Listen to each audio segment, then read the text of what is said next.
Good afternoon, everybody. Happy Friday. Today is July 31st, 2020. It's 1 o'clock in the afternoon, and you have joined us for the CAF COVID Weekly Roundup.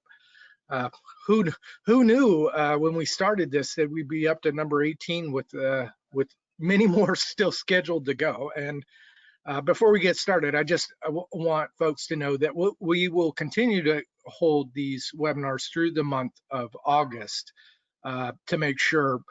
We had originally hoped that we had got to a stable point where we could, at least bypass having to do weekly kind of roundups or catch-ups. But I think this is good, and if the last week is any indication, we're not seeing any slowdown of new AFLs coming out. So there's plenty to discuss. So we'll continue these, at least through the month of August, and probably past that point as well. So today we want to talk about there were 4 AFLs that came out this week. We want to talk about some emergency staffing best practices, and maybe we can ask for some help from you guys. I'd love to hear from some staff that have gone through that, but we'll get to that a little bit later. My name is Jason Belden. I'm the Director of Emergency Preparedness for CAF. With me today is my esteemed colleague, Patty Owens, who's the CAF Director of Regulatory Affairs. Many of you guys know her because she works so closely with the survey staff when you guys have issues. And we're lucky enough to have Patty join us to explain one of the AFLs really in depth, because it's quite a bit of a departure from what we've previously done. And then we're going to have Courtney talk about some of the continuing education stuff. When we originally started this webinar series, it was done quickly. We wanted to set it up and get it set up, within a couple of days. Since that time, and this has gone on, we've said, well, gosh, why not do double duty and try to do continuing education credits for folks as well. And so we'll continue to do that. And I know the registration process is a bit more challenging when you go through the process to get the continuing education credits. So please bear with us. We're constantly seeking process improvements in our own process to be able to get people this education. But it's important to note because we still get a lot of questions. So I want to have Courtney talk for a second just about the CEs and the registration process and all that. So Courtney, you want to go ahead and give us some instructions? Yes, can you hear me okay? Yep. All right, great. So we're going to review this at the start and end of our webinars. So like Jason said, when we started out, we weren't offering CEs, and then we switched over to offering CEs, and that's why we have separate links each week now, because that's kind of how our database and our system are set up. The interfaces with the website where you can do your online evaluations with QAF. So if you just take a look at the instructions here, if you want to be eligible for the CE hour, then you'll have to register through the CAF link on the registration page that's sent out by QAF every Thursday, I believe. And then the evaluation will be available after today's session ends. These will be on your member dashboard for your CAF account. And for past CE evaluations, if you want credit for webinars that you've done before, you'll have to register for the on-demand webinar, which QAF is working with us on uploading these webinars so that they're available there, as well as our YouTube channel. And I'll go over this again at the end. Thank you, Jason. Thanks, Courtney. I appreciate that.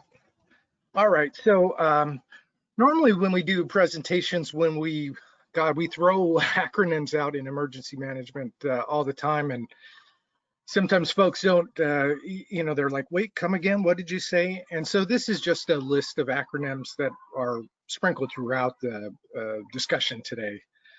You can refer to these back so you know what we're talking about here.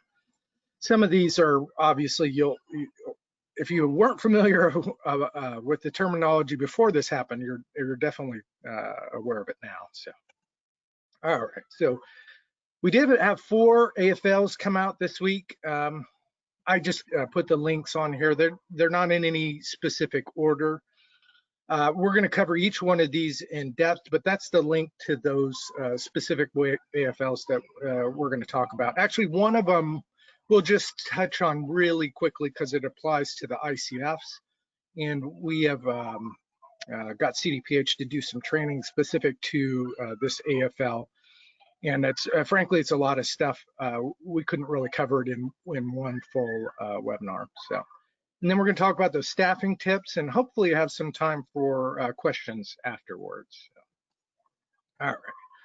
So the first AFL I want to talk about is the dialysis transportation for COVID positive residents. And these are all suggestions from CDPH that came out.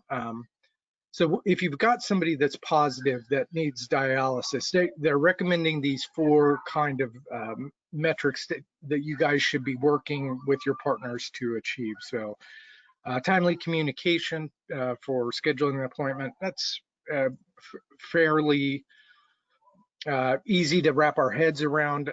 With operationally, it might provide a challenge or present a challenge, but definitely we want to have timely communication with those folks. And communicate with your transportation providers about the status of the folks that they're going to be transporting. That's really important. And then provide notification regarding the county's PPE resource allocation. I think you just want to make sure that your residents leave with source control, and when they come back they're still wearing the same source control. It's not really within your control of what happens once they leave your facility, but at least make sure that they leave with the appropriate PPE. And then if any of your transportation providers have any questions, there's some guidance set aside for those folks. And those links, there's an AFL, well, their version of an AFL listed there, as well as some guidance that you can direct those folks to. Not a lot, not a big change, just some kind of best practices to model that you can do before with these folks with that need dialysis or offsite dialysis. All right, let's get into one of the big ones, and then we'll have Patty come in and talk about the real big change. So AFL 2053 had a number of small changes within the AFL as it relates to what we had previously. And I'm going to just go over what we recognized as the changes from the previous version.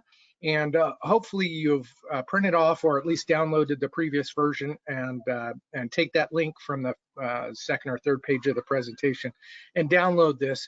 You can compare the versions, but I've looked through all of them, and these mostly align with the changes from CDC. So what you see are all based on recommendations that the CDC has gone to. And then I've got a link for where those CDC reference pages are at the end of the presentation. So one of the big things we noticed, and this has been, we've had a number of questions on the infection prevention calls regarding this first bullet point. So a SNF may consider acute hospital days as part of the quarantine observation period. So that 14-day period that we are holding people and waiting for symptom development, you can count the acute care hospital days as long as the following criteria are met. So testing, obviously, of those individual folks. I'm on the testing and quarantine. Sorry, I think I put these bullet points in backwards order. Forgive me. So, but they went on to explain within the acute care, if provided the acute care is doesn't have like an outbreak, provided they have observed the transmission-based precautions when the resident was there, and they've been held in in a room that you can safely say that they weren't exposed to the virus, then those are all considerations that you can use in determining whether you can use those hospital days as a quarantine observation period. And then testing and quarantine are not required for residents readmitted after a hospitalization stay. That is subject to the same kind of thing. So they're talking about, is there a suspect or confirmed COVID-19 transmission at the outside facility? It's not said, but there are outbreaks within hospitals. So we want to make sure that the hospital that we're getting those folks from are not a part of that. It's not a bunch, but there are a few. And then for hospitalized residents that tested positive for COVID-19, if they've met the criteria for discontinuation of isolation and precautions prior to SNF readmission. So all of those things are now not required, and before they were kind of up in the air when we talked about when we did this. I still hear stories about folks going into that transitional space and becoming positive in that transitional space, even after they've tested negative from the acute side. And so we want to be cautious with that. And I'll talk a little bit about the, what one of the things that Dr. Stone mentioned on her presentation, Dr. Namali Stone from the CDC mentioned on her presentation last week at the CAF conference. And then SNFs should consider periodic surveillance testing and cohorting for residents that leave for dialysis. So now, CDPH's recommendation has not been to, once you have done the baseline testing, is not to include the residents in surveillance testing. And I realize there are some counties that have county-specific stuff. Los Angeles, Santa Clara, those two specifically come to mind. I think there are others.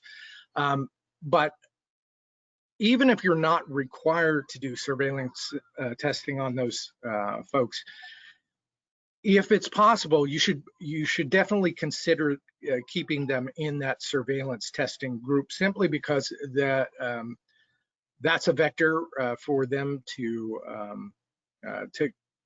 have an exposed person come back into the facility, and us not having a good handle on that. We've seen it happen.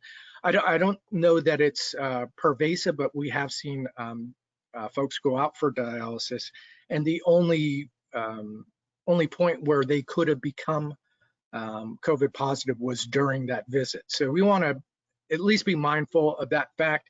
And if we can include those folks in surveillance testing, we definitely want to do that. All right. Okay. So residents that test positive and are symptomatic should be isolated. And this is a fairly good sized change. So somebody's positive, they're symptomatic. When can we remove those transmission-based precautions? So they're defining it now. It used to be 3 days, and now it's 24 hours have passed since recovery. And that recovery is defined as the resolution of fever without using fever-reducing medications. It's just the difference in time from being 3 days to 24 hours now. For healthcare professionals who test positive and are asymptomatic, they should be excluded from work. We know that. But they may return to work after 24 hours have passed since recovery. And that's a difference because it was 3 days prior to that. And then the 10 days have passed since symptoms first appeared, and that has dropped down from 14 days. Now, I will say, when we look at this stuff, this is based on the CDC recommendations that CDPH has put in as their recommendations for your mitigation plan. But there could be local health departments that don't prescribe to this. And so it's up to us to find out, to make sure that they're okay with that. Those two specific things are fairly good sized changes in that we're reducing the amount of time when we're doing that, when we're doing the transmission-based precautions. I want to be cautious and make sure that the local public health department feels that that is appropriate as well. So if you're involved in planning calls with your local public health department or county healthcare coalition, I would ask those questions on those calls and say, look, here's, CDPH and CDC have released a set of guidance that is less restrictive than what we currently have or that we previously had. what is your expectation for us to follow? Are we to follow this, or are we to follow the local public health guidance? All right. And so for residents and healthcare professionals that were previously diagnosed with COVID-19, and they remain asymptomatic after recovery, the big talk was they should be included in the surveillance testing at the 8-week mark. And now this has been changed to be 3 months. So that means you've got somebody, resident or healthcare worker, who tested positive 10 weeks ago. You no longer have to retest that person either during your surveillance testing, and I think I'm pretty sure you don't even have to include these folks in your serial retesting. So it just basically means that they're moving away from the assumption that you can get reinfected, but since they don't know that for certain, they're keeping a time period on it to see if potentially, you know, that could be a possibility of folks could get reinfected. And they move to 3 months so they don't catch those persistently positive folks that you know, tend to hold on to, or at least test positive, even though they're not contagious. And then as soon as possible after one COVID-19 positive individuals is identified in a facility, serial retesting. And so now you may have your local health department may not call for that, but CDPH definitely does. So one or more COVID positive 19 individuals, serial retesting of all healthcare professionals should be performed every 7 days until no new cases are identified. I think that's pretty consistent with what we've been doing. But the facility may resume their regular surveillance testing schedule for healthcare professionals if the testing capacity is not sufficient to serially retest all healthcare professionals. You're to prioritize the healthcare professionals who worked on the unit with the COVID-19 positive residents or known to work at other healthcare facilities with cases of COVID-19. And that's a recognition that we're doing this serial retesting, but if it takes 7 days to get the results back, we're really not doing a very good job on that. And so if you know that is what's going to happen in your testing capacity, start with the healthcare workers that have worked closest with the residents. Start with the healthcare workers that have worked. If it's a positive resident, let's say it's a healthcare worker that tests positive. So, you know, it's kind of hard to do contact tracing within our building, but you should have a good idea of who those folks have exposed and who they have been working with. And so we want to prioritize those folks for the retesting if the testing supplies are limited and we can only get to a portion of them. We'll start with those folks first because that's the most likely transmission source. So, all right, that is the major changes or the changes to AFL 2053.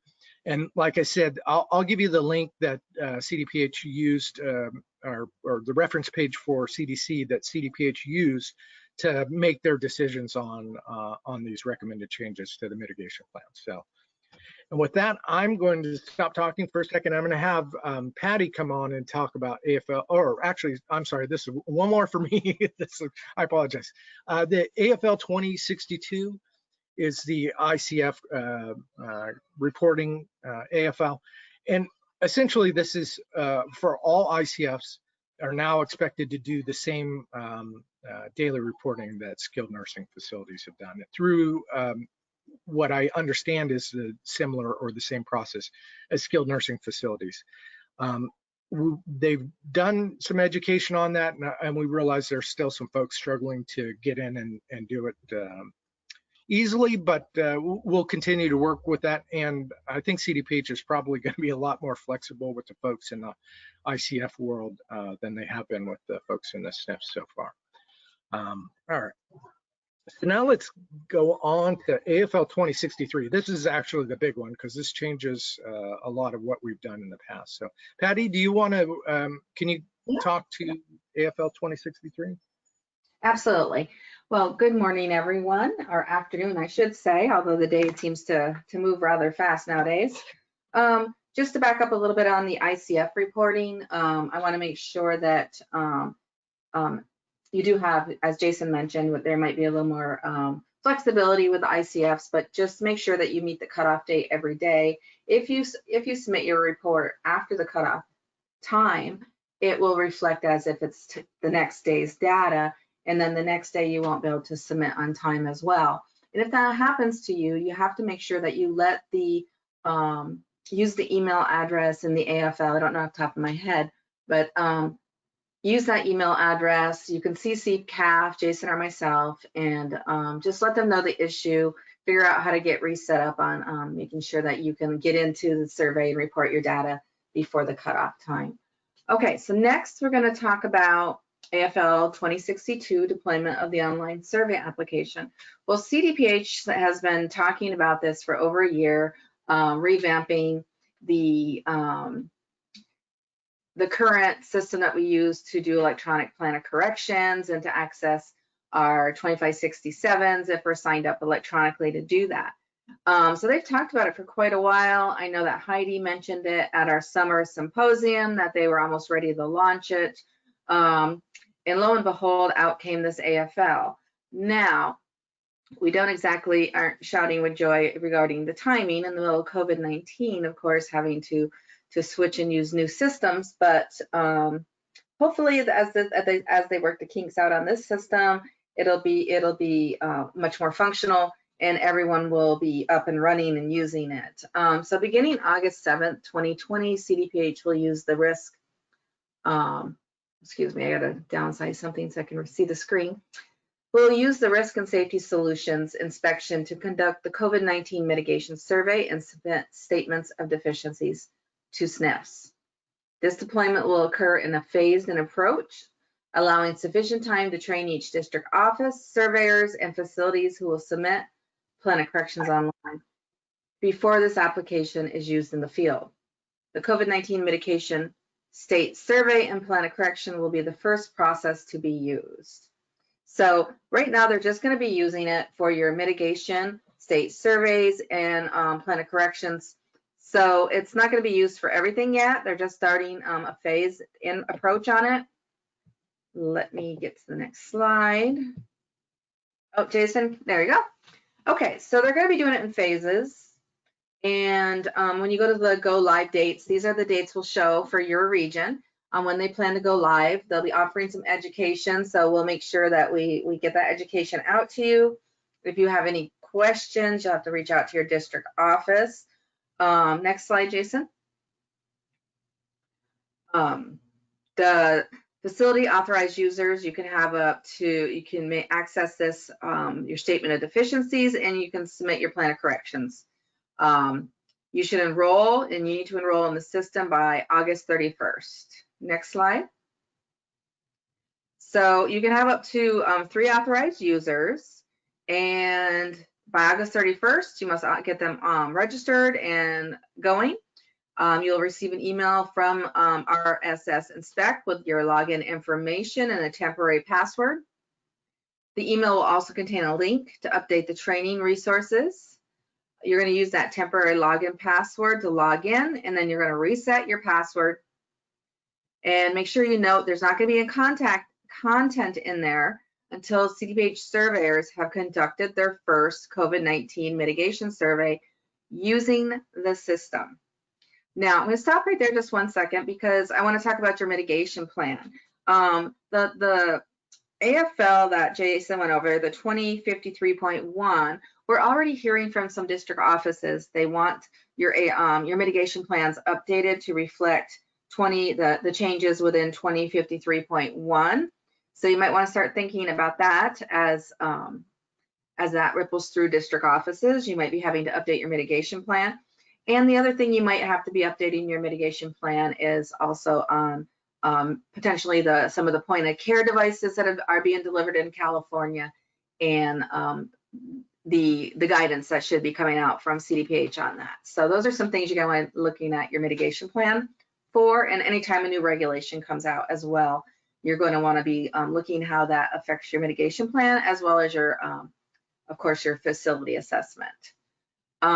Currently, we have a lot of questions out over to CDPH on the new survey application. All of your data and your prior stuff will still be in the prior plan of correction system. So everything is still there, hasn't disappeared. They are going to figure out how to get that linked over to the new survey, the new system, the survey application. They're going to be looking at linking that over. It won't be downloaded in there, but there'll be a way to access the prior historical stuff eventually. And slowly they're going to roll out new additional functions into this new online process of plan of corrections. They're going to also add other facility types eventually as well. And again, this is something new. This is something they're hoping that's going to elevate things. It's going to be going with Heidi Steinecker's philosophy of everything going more electronic, everything being more easily accessed and consistent with how things are looked at and data is pulled, and updating the systems within CDPH that are a little ancient and outdated and need to be overhauled. So this is a good thing. And again, you might have to start getting some systems in place where you're going to store all these username and passwords, and remember when people are no longer there, you need to make sure you get new usernames and passwords, and all of these new things that we are doing electronically someone's got to be the gatekeeper of all of this. And next slide. I think that's. I had one more thing to add, Jason, while yeah. I was speaking, if that's okay. Yeah. Additionally, some things came up this morning that I just wanted to make sure I presented on real quick. For the fiscal year workforce shortage waivers and the patient needs waivers, those are posted now on the CDPH public website, the approvals for fiscal year 2020 and 2021. So those are posted there on the website now, whoever was approved for those at facilities. Additionally, there's a backlog of about 30 days on the temporary staffing waiver requests that facilities are sending in. In conversations with CDPH on these 5,000A temporary staffing waivers, they are processing them by priority based on your daily reporting. So depending on what your daily reporting says, is they're trying to process them as fast as they can, with that, keeping priorities in mind for hot spots and things identified on the daily. But having said that, if you've been denied for a 5,000A and you have been directly impacted by COVID-19, and by directly impacted, I mean you have an outbreak in your facility, your staff have it, you can't get staffing. I mean, you're really directly impacted, but you were denied. If you send any of those over to me, I will make sure that we're looking at those for trends, and that we point them out to CDPH, how urgent they need to be looked at, maybe reevaluated. Also, additionally, if you submitted a 5,000A, even the one you submitted temporary staffing 5,000A, even the ones you submitted a month ago, if your situation has changed since you originally submitted that one, send in a new one. Because if COVID-19 has now affected your building differently and the situation is more urgent, you might want to resubmit 5,000A and put all that in there and mark it urgent and flag it as urgent and put urgent in the subject line, and really make sure you're elevating it and redoing that 5,000A. The next thing is that was it, Jason. Those are my hot topics this morning. No, that's a great piece of advice on the 5,000 A's. We know just based on the rate in which they're going through these, that they're looking at them with a fine-tooth comb. And there's definitely pressure from outside forces to kind of make sure that these are that they're actually needed. So Patty's right. We want to be as specific as possible to your individual situation and tie it to the impact in which COVID is having.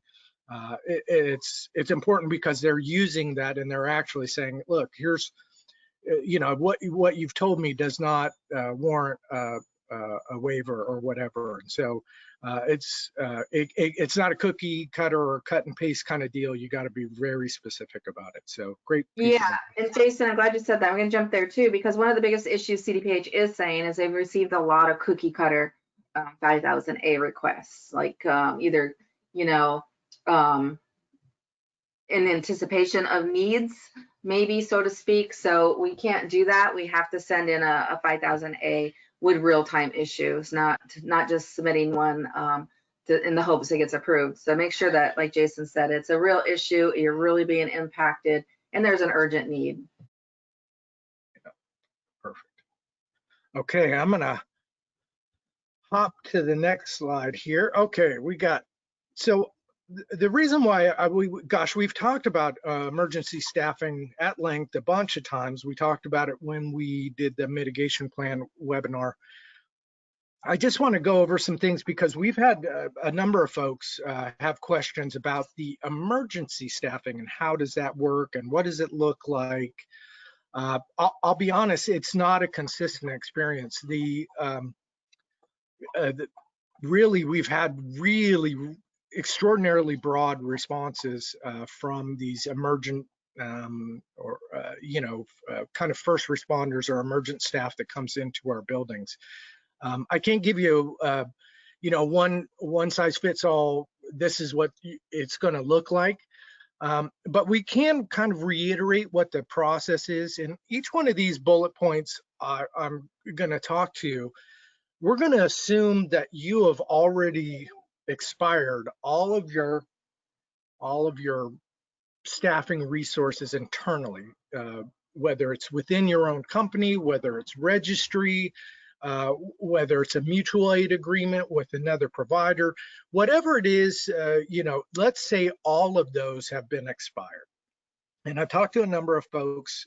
This staffing issue, it's very real, and it may not look real to you now, but if you spike 18 healthcare workers when you're doing your surveillance testing, it's going to be very real very quickly for you guys. So understanding how you get to those folks and a lot of registry personnel, maybe we can get them, maybe we can't. I've talked to a number of areas up and down the state that say those resources don't exist, or I was only able to get 2 CNAs, or I was able to get 3 shifts or something like that. It's a part of the solution, but it might not be all of the solution. So, but the expectation from any of the response agencies is that we will have expired all of our internal resources before we raise our hand and ask for help. And obviously, if it's an acute need, that quickly where this comes up, you're going to have to be prepared to go right away. And you might not be able to get registry staff until 48 hours from now or 24 hours from now. And we're going to talk to the MOOC and we're going to say, look, I've talked to the registries and I've got these shifts filled on these days, but these 3 shifts, I need 2 CNAs, I need an RN, whatever you need, be as specific as possible. And that is still your first point of contact for any emergent needs, meaning, gosh, I don't have enough staff to provide minimal care. That's who we're going to reach out to. But as we do that, and the MOOCs are obviously really hurting for staff too. It's not just us, it's the hospitals that need them as well. And so those staffing resources could be really hard to come by. And I know that the CDPH really, really, really wants to be involved on the ground floor of going through the process of accessing emergency staffing. And so as we go through our normal traditional MOOC process to request those staffing resources, we're going to notify the district office. And if you ask the district office for help with this emergency staffing, which is okay. I mean, if it's acute and we need help and we can't find it anywhere else, that's a great place to at least, kind of ask for help. But we want to make sure that the MOOC and the district office, your county MOOC and the district office, know that both of them are working simultaneously. And the reason why I say that is because if the district office does not know the process in which you're accessing staffing resources for the MOOC, they could double up those resources or send resources that are not applicable and are not needed. We've had situations where the district office and the MOOC did not confer, and we've had strike teams show up at facilities from, California medical assistance teams that the district office has requested will show up, and then there's no need for them there because the facility is working with the MOOC and the MOOC has fulfilled that need. So I know it's, you don't want to get in the process of, helping those two collaborate, but you definitely want to make them aware of the situation that you're currently in. And that will prevent waste on the side of sending responders that don't need to go to your building, but also making sure that the appropriate resources come to you. So if possible. Now, in many cases, if it's acute, you get what they can, what they have available. And sometimes that's not all that you need. We do know that it's been pretty consistent that when these staff show up, especially the CalMat teams, these are non post-acute providers. These are folks with varying levels of healthcare experience, but definitely very little experience in the kind of elder care or post-acute care world. And so you're going to need to in-service them on your policies and procedures, and it's going to take quite a bit of work. Some folks, these CalMat teams have been in other buildings, and they will have a good idea of what the flavor is and what the feel is when they come to a building, but you're still going to need to in-serve them to your specific policies and procedures. They're going to come with a variety of staff. I kind of mentioned that, but expect most of them or a lot of them to be EMTs and RNs. We've heard med techs, we've heard CNAs, we've heard a bunch of other things, but for the most part, it's going to be one of those two types of staff that show up. And my best advice to you is when you're preparing for the arrival of these folks is being open to guidance. These folks, if they've been in other facilities, they will have some real boots on the ground experience about best practice of how we can minimize the spread once it's already in the building. And I don't want you to roll over and say, I'm going to do everything you say. I want you to take a look at it through the lens of, does this provide safer care to the residents, and does it provide a safer work environment to the staff? And if what they're suggesting meets that metric, then let's go ahead and make those changes if we can. Now, there'll be some things operationally that it may not be possible for you to do in terms of dedicating specific staff to one specific cohort category or something like that. There may be other things that are best practice, but we cannot accomplish them, through for whatever reason. You need to kind of have that discussion with them and say, well, yes, I agree, we should do that. This is the staffing model that we have, and we don't have the ability to dedicate somebody to that space and that space alone. So, be open to the guidance, because more than likely they will have seen this and seen it done in a variety of settings. So that will help you build your best practice. And they're going to leave, well, it's possible that they could leave abruptly. We've gotten many instances where the CalMat team has just left the next day and with little or no notification. And I don't think that's normal practice, but if they come to your building and they feel like you guys have a good handle on it, and they came there with the assumption that they were going to kind of teach you infection prevention or things like that, rather than provide you actual hands-on work, then those are the folks that will probably say, hey, look, you've got things under control. We're going to go to the next mission. Consequently, if they stay, it may be depending on the condition. And we've had instances where CalMet teams have been in buildings for prolonged periods of time, weeks, and sometimes even over a month.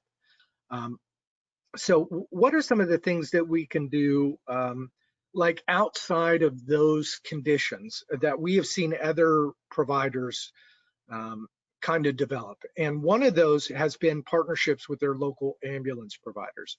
And this is going to be a very specific to your local area, but we know of EMTs being used as emergency staffing in certain counties, sometimes through the MOAP process, but other times through a relationship or an agreement with an individual facility and the ambulance providers that they normally work with.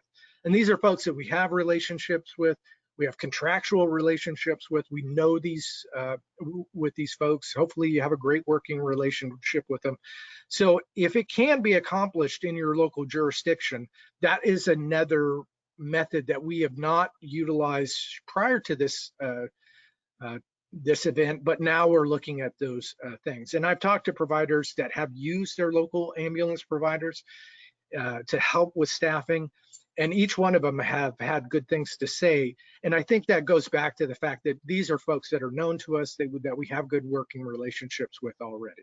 The last point, if I didn't reiterate it enough during the first part of this slide, we want to make sure that the district office and the MOAC are working together. And sometimes that's going to require us to connect the two of them, and that's okay. We don't want to do their work, but we want to make sure that they're at least speaking to each other so that we're not taking extra resources that are not needed, and we're getting the right size resources to us so that everybody knows exactly what we need. And we want to be as specific as possible. What shifts do we need them, and what types of staff do we need them? And what kind of residents will they be working with? I think that's pretty important. You definitely want to know if they're going to be working the COVID positive side. You want that clear and upfront before anybody shows up. All right. So we'll talk for a second about next week. We're still waiting for the other shoe to drop on clarification on whether we can use point of care testing devices. We know that, 95% sure that the point of care testing devices are not going to be accepted for doing response-based testing, and that makes sense because it does not have the reliability of PCR testing. But that's when we're doing response-driven testing. Now, if we don't get PCR tests back for 10 days, if we don't get the results back for 10 days, well, that doesn't help either. But for the surveillance testing, where we're testing folks on a frequent or semi-frequent basis, especially given the constraints on the PCR tests, and every other industry on the planet is looking to access testing to be able to get their workers back to work, to get back in business. Schools are now going to, play a part in that.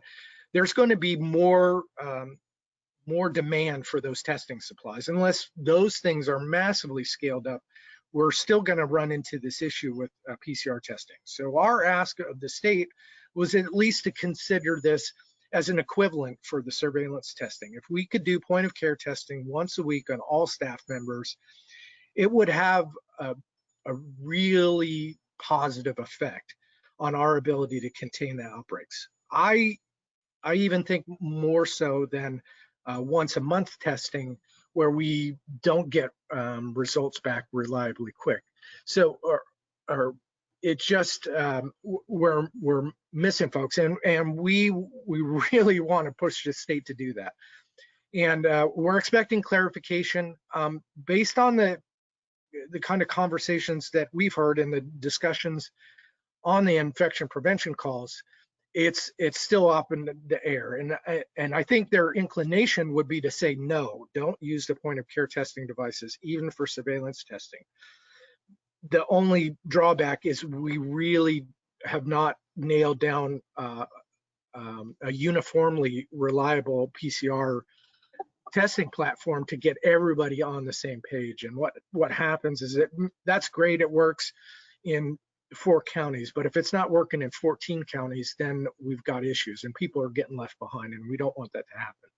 And we want to encourage the state to be realistic with what is available and use the best thing that we can at this given time. So we are hoping that they will take all of that advocacy and all of those things that we have told them and develop a kind of a point of care testing guidance on how to use these devices.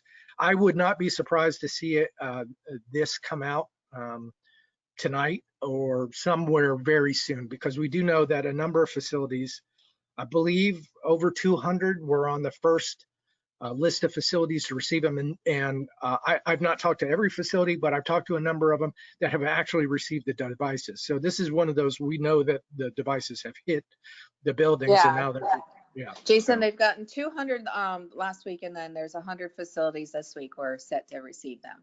And, yep. So the supplies are actually coming. This is different than the FEMA shipments that showed up 2 months later. These folks they're getting them quickly. So just expect that shoe to drop very quickly. And if you're one of those facilities, we'll post that AFL on the form as soon as we get it. And I want to go over a conversation we had with HHS yesterday, and the supply of N95 masks that the state has purchased. They have a huge supply of N95 masks. So when I say huge, I'm in the tens of millions. It's a lot of PPE equipment. There were other things in that PPE. My point is, if you're on extended use or limited reuse, if you have a PPE supply that's adequate without an outbreak, but maybe if you had an outbreak, you would be hard pressed to keep folks with the appropriate PPE. We encourage you, continue to submit resource requests to the MOAC. They have supplies to distribute, and if you're low, you need to go through that process. I don't know if anybody got woken up yesterday, but about 4:30 in the morning, there was a 4.2 magnitude earthquake in the Los Angeles area or San Fernando Valley, and it's very timely. Hopefully, this is more preparation and not the actual thing. But we will be talking about earthquake preparedness, specifically within the kind of pandemic or COVID environment. Next week, we're going to have Mark Benthian, who's the director of the USC Earthquake Center.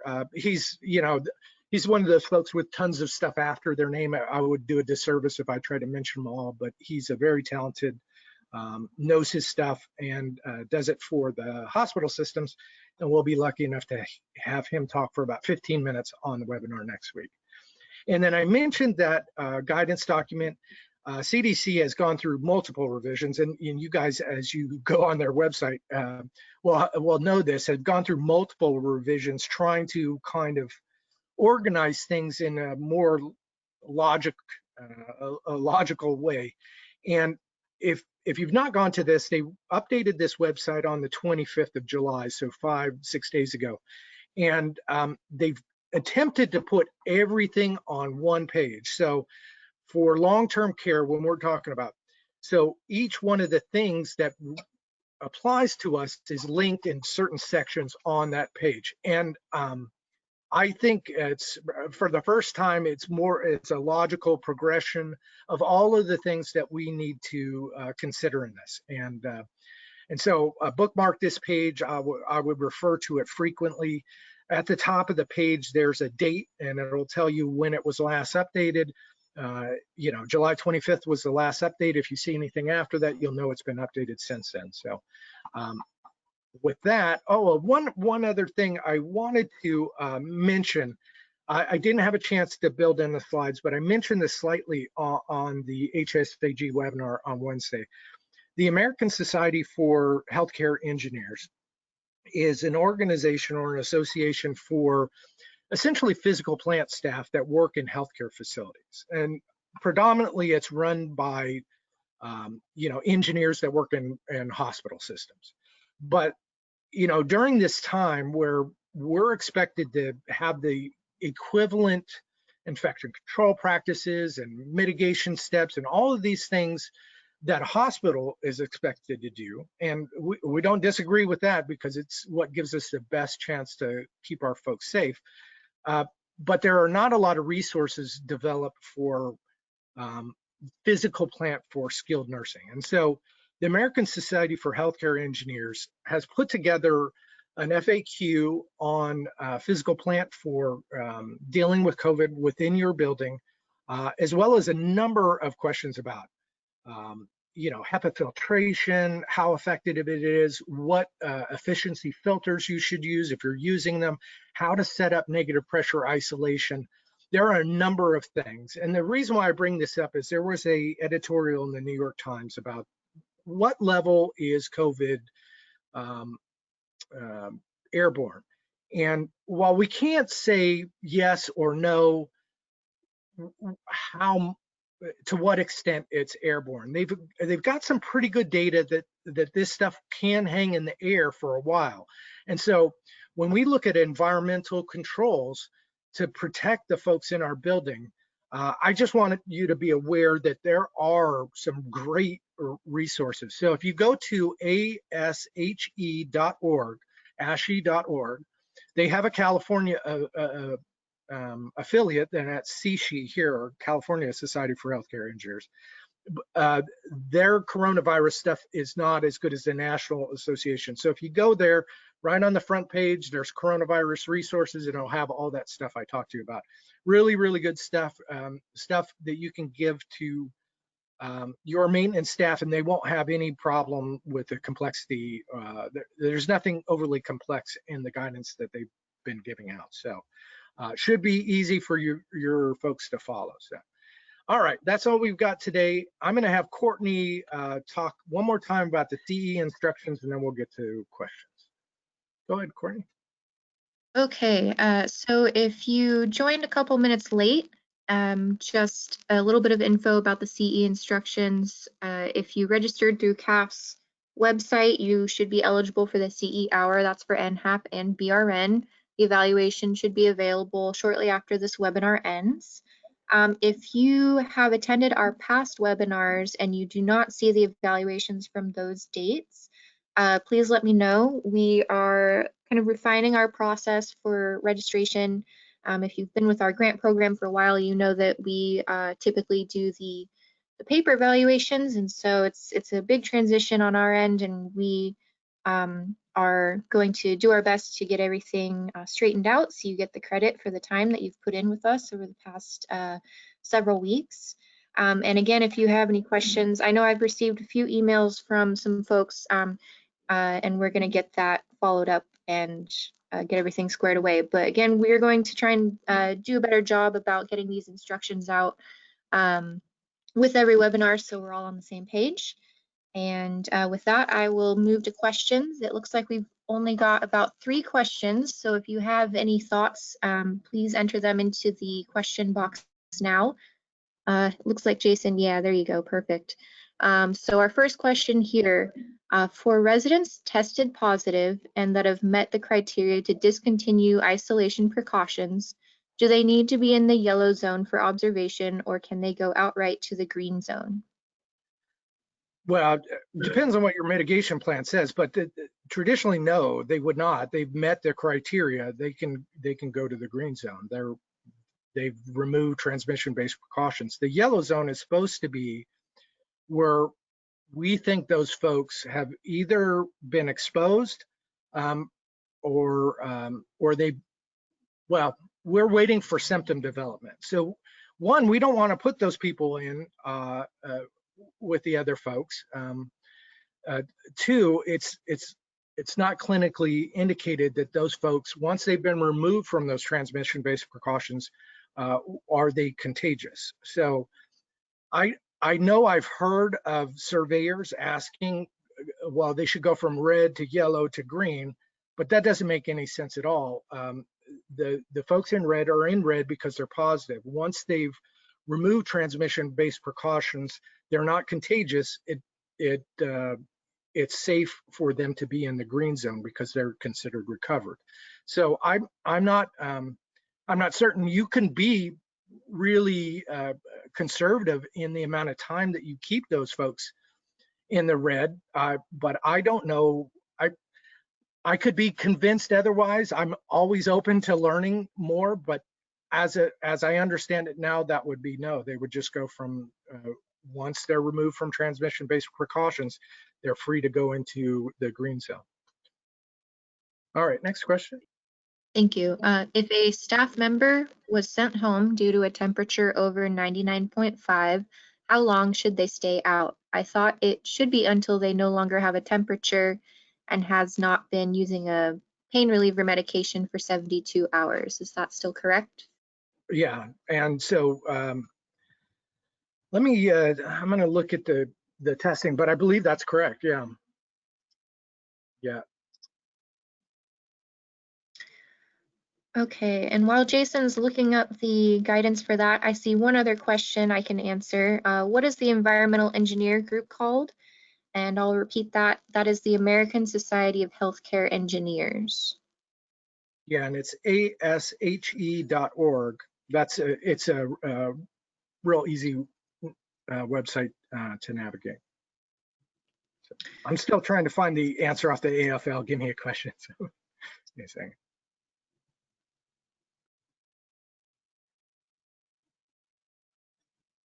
Yeah, so no, that has not. Yeah, I'm sorry. Go ahead. Go ahead.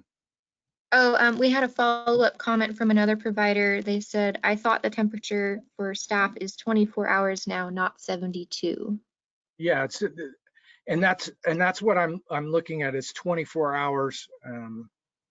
But that is for positive folks. Now, if this person was symptomatic, you know, I would ask them to get a test. Now, if they, you know, any healthcare worker that spikes any kind of symptoms that are consistent with COVID, I would immediately send those folks to get tested, or if you had the testing capacity in-house, do it in-house. I mean that's what you know, we want to find out why that person spiked a fever, and that's great if they did not, but I would immediately test that person. So that would be my first thing. But you're right, it did reduce the amount of time to 24 hours. Okay, right. Thank you. Next question for either Jason or Patty. Are surveyors getting tested, and can we ask for their testing results and stop them if they are not tested or coming from a COVID positive facility if our facility is COVID free? I will answer. I would love to jump in on that one, Jason. So of course we advocate and support surveyors being tested, or and any state agency person being tested, because they do go facility to facility and they could be in facilities with outbreaks. As a general rule, CAF is not supporting banning, you know, all surveyors from not going into the facility because they have not been tested yet. However, if you have a suspicion on a surveyor for any reason that they're positive with COVID, you absolutely could not have them come in, and make sure you talk with the district office about that and what your concerns are or suspicions are, and you could involve CAF on that. However, as everyone knows, there's been some news articles regarding it's made some news about the surveyors not being required to be tested. So it's a big discussion now. And of course, we'll probably be seeing something coming out on that, or some changes there because of the focus on that now. But in short, there's your answer. You can't ban all surveyors, because I wouldn't recommend banning all surveyors, just because you know, the surveyors are allowed to come into our facilities because we are, you know, contracted to allow such activity, survey activity, and we can't ban them 100%. I know that some facilities might be taking that stance that they might be looking at not allowing them in, and of course that's an individual facility decision. I can just let you know the efforts we're making on our end. We are advocating for them to be tested as well, and case by case, if situation comes up, and if you're a CAF member, we'll support you with your issue and making sure that surveyor doesn't come into your building to expose your residents. Yeah, and I just want to make sure that the reason, so when you make the judgment of where and who should come into the building, we just want to make those judgments based on this is, in your opinion, what provides the safest environment for your residents. And so with that being said, we know those folks have a job to do. If you're concerned about where they go within your facility, ask them, work with them to see if there are other methods that don't require their physical presence within the building. Are there things that we can do remotely? Are there things I can do by FaceTime? Are there things I can do to prevent that risk of you coming to the building since I don't know that you have been tested? That is kind of how I would ask. Not that I want to prevent you from coming in, but I want to make sure my folks are safe. And the best way to do that is to minimize the amount of time that people who I can't guarantee are negative come into the building. And that's really how we phrased it to the state. We ask them every chance we get that we want not just surveyors, but we want ombudsmen or anybody else that comes into the building with any regularity, especially ones that go from building to building. We think it's important that they be tested as well. All right. Do we have any other questions, Courtney? We do have a handful more of questions. All right. So if you'd like to do one more, or we can follow up after the webinar individually. Well, you know what? Let's keep going. I don't want to cut folks off if they're good questions. I went over on my talking, so I'll keep going. Okay, next question. Is the MOAC supposed to charge SNFs for the N95 masks? This is occurring in Fresno. Yeah, and we've heard other situations. I know Orange County does that. They have a kind of whatever we give you, we're going to charge you whatever our cost was to acquire that. Now, none of these things are free. Whether you get the bill now or you get the bill after, you're definitely going to get a bill for sure. Yeah. Next question. Follow-up question on the resident that spiked a temperature. We swabbed them, but then they recovered without fever within 24 hours. Do we have to wait for the result before letting the employee come back? But I'm sorry, was it an employee or a resident? It said res in the first line, but I believe they're speaking about an employee. So so they tested the employee? So did they test the employee? It's the same question. They're just adding to the question they originally asked. So now they're saying if they tested them. Yeah, well, if you've got the negative test back, you've got your answer. So if what we know is if you're symptomatic and you get the test and the test comes back negative, you did not have COVID. Your symptoms were as a result of something else. I believe they're trying to ask, yeah, do they have to wait for the test result to come back before they can allow the employee to work again if the employee is already recovered with the time-based precautions? No, that's not a part of the current guidance now. Okay, I hope I communicated that correctly. Okay. Give me your, yeah, and maybe I misunderstood the question. So if the person that inputted that, can you email me or Courtney specifically your question, and if we'll get it answered. All right, next question.